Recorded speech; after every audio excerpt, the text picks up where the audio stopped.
Bonjour à tous et à toutes, et voici ce mois-ci, pour le mois de novembre, la brique du mois. Vous vous rappelez, Yannick nous propose tous les mois de construire sa ludothèque idéale. Et bonjour Yannick, comment vas-tu ? Bonjour à tous et bonjour à toi mon ami Olivier. Ça va très très bien et aujourd'hui la brique, ça va être une grosse brique, c'est Seven Wonders. Wow. Donc un jeu d'Antoine Boza, le jeu le plus primé au monde. Et il vient d'être relooké, c'est pour ça que pour moi c'était important d'en parler maintenant. C'est vraiment un jeu qu'il peut avoir dans sa ludothèque.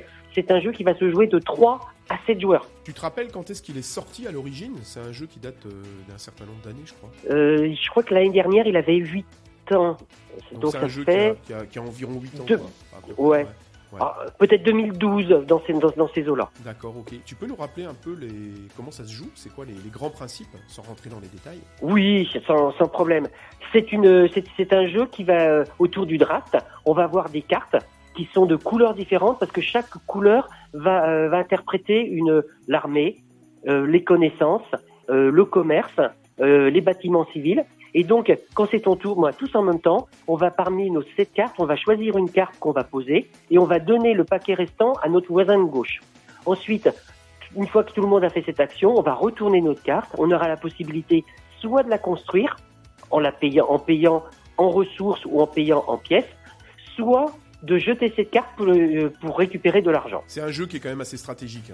Ah, il est très stratégique et chaque partie va être différente parce que on va pas avoir les mêmes cartes au même moment, sachant que ça va se dérouler ce qu'on appelle en âge, en 3 grosses manches si tu veux, en 3 âges, et d'un âge sur l'autre, les cartes vont être de plus en plus puissantes, mais vont coûter de plus en plus cher.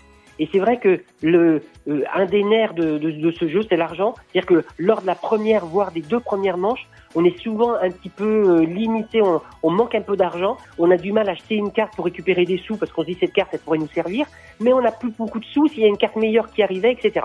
Donc c'est toujours des choix qui sont stratégiques et il y a beaucoup d'interactions avec notre voisin de gauche et notre voisin de droite parce qu'on va pouvoir copier leurs merveilles, on va pouvoir faire du commerce avec eux. Évidemment, à la fin de chaque âge, celui qui est le plus fort des 3 va gagner des points de victoire. Ouais, parce qu'en fait, Seven Wonders, ça veut dire les 7 merveilles du monde. Et tu as effectivement parlé de merveilles, puisque un des objectifs, c'est de construire des merveilles qui donnent plus de pouvoir, plus d'argent.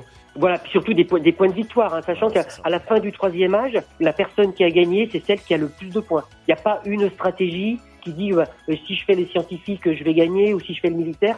Faut vraiment bien regarder la merveille qu'on a et la merveille qu'ont nos voisins de droite et de gauche, sur quelle stratégie ils sont partis. Voilà, c'est vraiment un magnifique jeu. Et en plus, avec des parties qui durent, une fois qu'on s'est joué, une 30aine de minutes. Ouais, donc c'est un jeu stratégique relativement court et intense quand on y joue. Merci Yannick. Donc Seven Wonders, tu nous rappelles l'éditeur et le créateur du jeu ? Oui, donc c'est Antoine Boza. C'est Repoprod et c'est distribué par Asmodée. Et effectivement, il y a une nouvelle version qui vient de sortir il y a un mois ou 2. Tout à fait. Et donc Seven Wonders, c'est un jeu qui peut s'agrémenter avec 3 extensions. Tu as Leaders, Cities et Armada.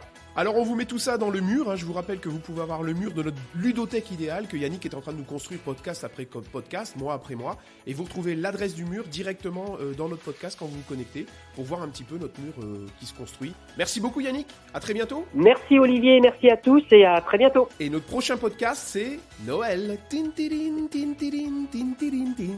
Et je parie que tu nous chanteras la chanson du Père Noël. Allez, ok. Boum, boum, boum. Salut Yannick, à bientôt.